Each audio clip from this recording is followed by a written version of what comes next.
सावित्री 2 बेटों की माँ थी। उसे इस बात पर बड़ा घमंड था।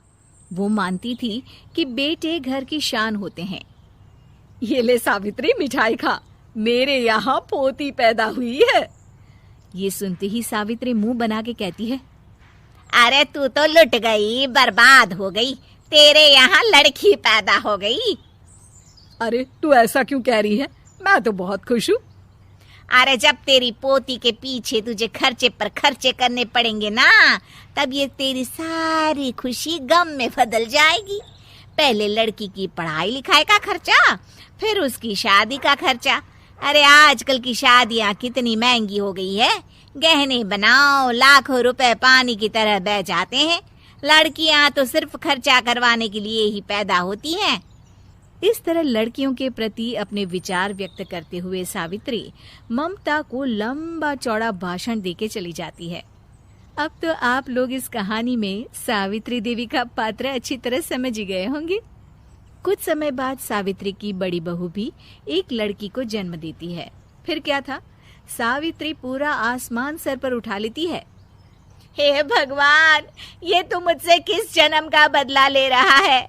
अरे मैं तो मंदिर में रोज आकर तुझसे कहती तो थी कि मुझे एक पोता चाहिए, और तूने मुझे पोती दे दी।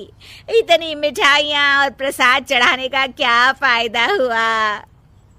तभी सावित्री की बहू निशा कहती है, क्या माँ जी, आप भी इतनी सी बात पर नाराज हो गई हैं? देखिए तो आपकी पोती कितनी सुंदर है, बिल्कुल आप पर गई है। अरे चुप कर, तुझे 9 महीने इतने महंगे महंगे काजू बादाम फल फ्रूट खिलाने का फायदा क्या हुआ? मेरे तो सारे पैसे बर्बाद हो गए। ये सुन सावित्री का बड़ा बेटा अजय कहता है, माँ, तुम सिर्फ नाम के लिए 2020 में रहती हो। असल में तुम्हारा दिमाग सैकड़ों साल पुरानी सोच रखता है। आज के जमाने में लड़का और लड़की में कौन फर्क करता है? मैं तो बहुत खुश हूँ कि भगवान ने मुझे लक्ष्मी के रूप में बेटी दी है। लेकिन सावित्री पर अजय की बातों का कोई असर नहीं होता। नालायक, अपनी पत्नी की जबान बोल रहा है। मेरा बड़ा बेटा तो हाथ से गया। लेकिन सावित्री देवी हार मानने वाली नहीं थी। वो पोते की चाह में अपने छोटे बेटे विजय की शादी करवा देती है। कुछ समय बाद आखिरकार वो दिन आ ही जाता है जब सावित्री की छोटी बहू गर्भवती हो जाती है। सावित्री इतनी खुश हो जाती है कि वो बच्चे के जन्म से पहले ही सारे मोहल्ले में ढिंढोरा पीटने लगती है। ये क्या सावित्री, तू तो पोते के जन्म से पहले ही मिठाई बांट रही है। पहले पोता पैदा तो होने दे, और फिर क्या पता अगर पोते की जगह पोती पैदा हो गई तो। ये सुन सावित्री चिढ़ जाती है। अरे अपनी काली जबान मत चला, मेरी मिठाई खा के मेरा ही बुरा सोच रही है। बड़ी आई, ला मेरी मिठाई वापस कर। देख लेना, इस बार मेरे यहाँ पोता पैदा होगा, पोता। लेकिन ठीक इसका उल्टा होता है। सावित्री की छोटी बहू भी एक लड़की को जन्म देती है। सावित्री फिर से रोना धोना शुरू कर देती है और अपनी छोटी बहू को कोसते हुए भला बुरा कहने लगती है। देखते ही देखते ये सावित्री की रोज की आदत हो जाती है।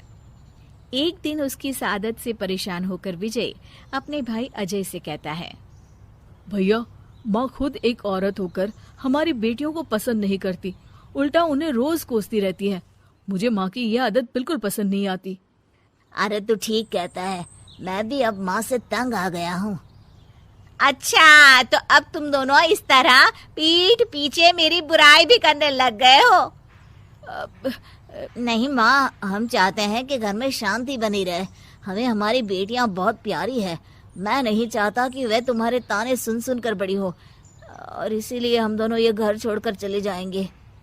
हाँ माँ, मैं भैया की बात से सहमत हूँ।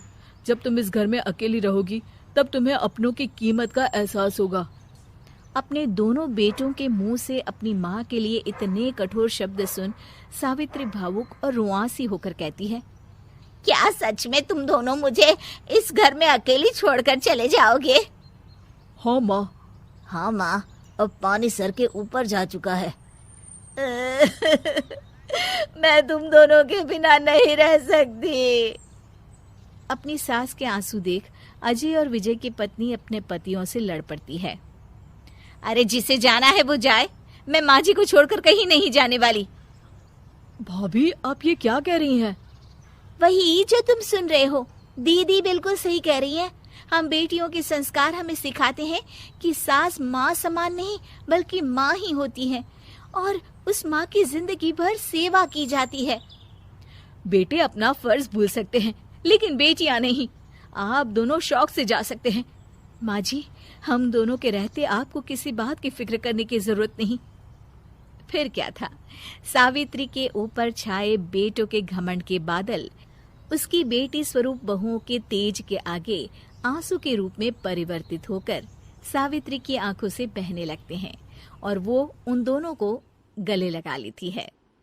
मैं जिंदगी भर बेटियों को कोसती रही, लेकिन आज तुम दोनों को देख मुझे समझ आ गया कि बड़े अभागे होते हैं वो लोग जिनके घर बेटियां नहीं होती।